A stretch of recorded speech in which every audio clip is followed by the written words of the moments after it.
Hello, everyone. I am Krandall Brantley for Buckeyes Daily. It is almost game 10 of the Buckeyes season.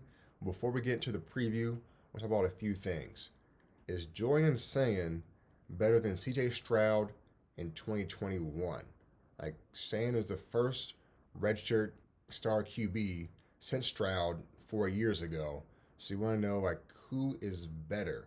So Buckeyes Wire, they had stats to 7 games for Sayin, Stroud, Braxton Miller, Barrett, and the late great Dwayne Haskins. So you want to compare those two numbers. For Stroud that year, this is through 7 games.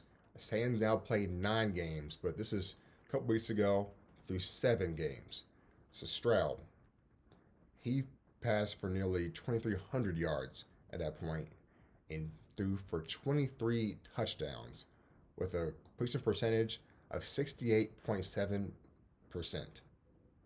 Sayin thrown for nearly 1,900 through 7 games and passed for 19 touchdowns with an 80% completion percentage. So completion percentage, that is Sayin for sure. Now Stroud has better numbers comes down to passing yards and touchdowns. A few things go into that. So OSU's pace of play is the slowest in the country, and OSU has the best defense in the country. So that's partly the other reason why Sayin isn't throwing for over 2,000 yards, or didn't throw for 2,000 yards to that point in the season, and throw for over 20 touchdowns to that point in the season. And also this, Stroud was forced to ball out immediately. He had to come back on the road at Minnesota for game one, and Oregon, OSU's defense couldn't stop a cold that game. And so Stroud threw for like 400, and they still lost the home opener against Oregon that year. And you saw Stroud progress later on in the year. So Stroud was thrown into the fire immediately, while Saints had a chance to get better and take the training wheels off and then start balling out later on. And also, Stroud was dealing with a shoulder injury during that early stretch too of the season. Now, also this point, the article mentions that QBs overall are throwing far fewer touchdowns in 2025 compared to 2021 and 2018. 2018 is worth mentioning because Dwayne Haskins, look, this is what he threw for. Dwayne Haskins, through 7 games, threw for 28 touchdowns. 28 touchdowns, 4 touchdowns a game. Insane. Rest in peace, the late, great Dwayne Haskins. We'll get back to Sayin and Stroud at this point. So here's my take on the two. Stroud, he improved up the season, but you also saw him go crazy in those last few games through November and in the bowl game. Like, starting with Purdue. This was like a couple weeks before the Michigan game. He had 361 yards and 5 touchdowns against a ranked Purdue team. All right. The following week, he threw for 432 yards and 6 touchdowns against a top 10 Michigan State team. And then in the Rose Bowl, this top 10 Utah, he threw for, listen up, 573 yards and 6 TDs. And you might say, what, the game? They lost the game, Michigan. Stroud threw for 394 and 2 touchdowns. So that L was not on him. That was not his fault at all. So what I say is, Sam's not going to throw for 570 in any game down the stretch, especially in the bowl game. He's not going to do that. But he has a chance to do what Stroud did not do. Have a Heisman moment in a win against Michigan.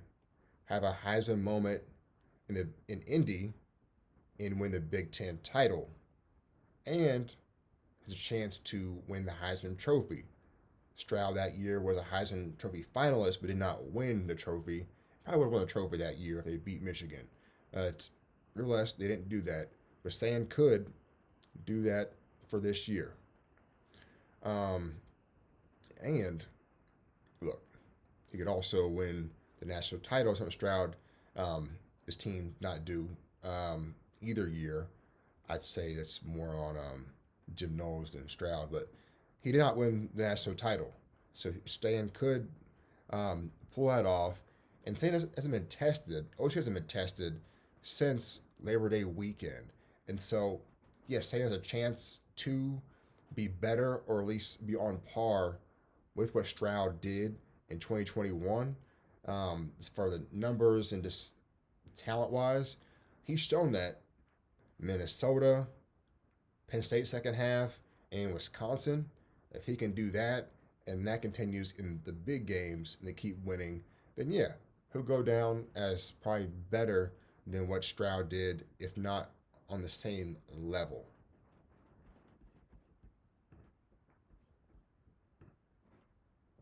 Okay. OSU to host four-star cornerback CJ Bronow for the UCLA night game. And Bronow is currently committed to Florida, and he's the highest rated recruit for Florida in the 2026 class. But recently, they fired Billy Napier. And so that opened up the portal. Well, not the portal, he's not committed, he's not there yet, but that means all these commitments could leave, which should help out Ohio State to snag their best recruit. Now, he's a top 15 cornerback in the class and 120th overall player in the 2026 cycle.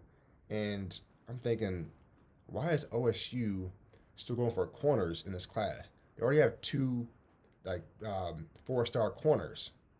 Well, OSU could lose three DBs to the draft, this upcoming draft. Like Igbenogson, he's gone, and Dre Matthews, his third year, he could leave. Hopefully not, but he could leave. I can see that happening.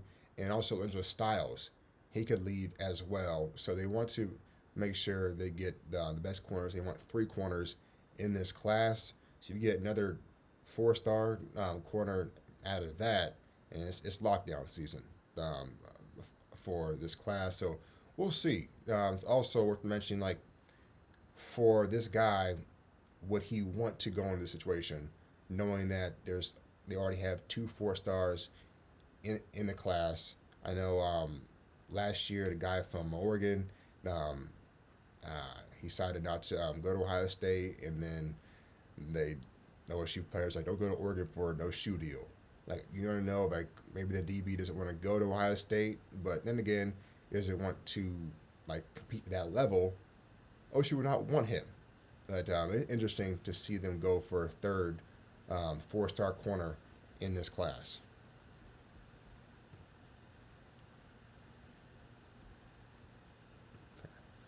OSU is going to host the number 2 tight end in the 2027 class. That is four-star tight end Brock Williams. He'll be on campus for the UCLA game. The top 50 overall prospect 2027, and number 2 tight end. He's from Illinois. He's down to 3 schools, and they're all powerhouses.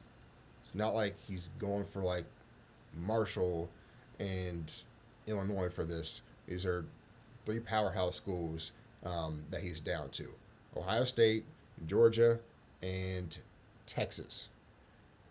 So it's going to be tough creating battle with those teams. And so I'd say hopefully let's OSU get another night game could help the atmosphere and make him want sway for Ohio State. And also this, I think OSU should give up a tight end touchdown this weekend.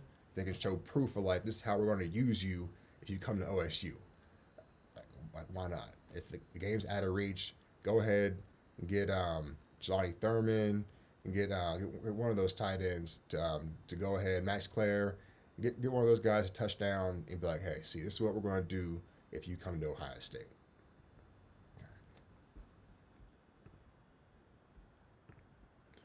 Okay, OSU to host UCLA.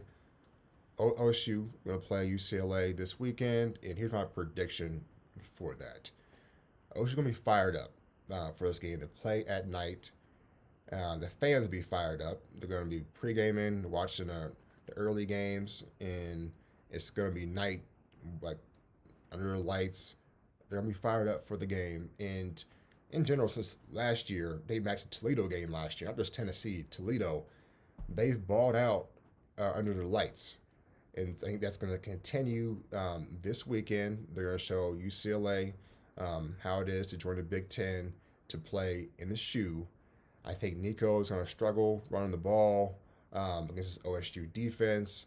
UCLA's defense, I'm sorry, Nico's going to struggle against OSU defense. And then as far as UCLA, their defense, especially run defense, has not been good at all this season. So I think OSU is going to just take care of business and roll in this game. And I got them winning 45-6 and moving on to 10-0. All right, go Bucks.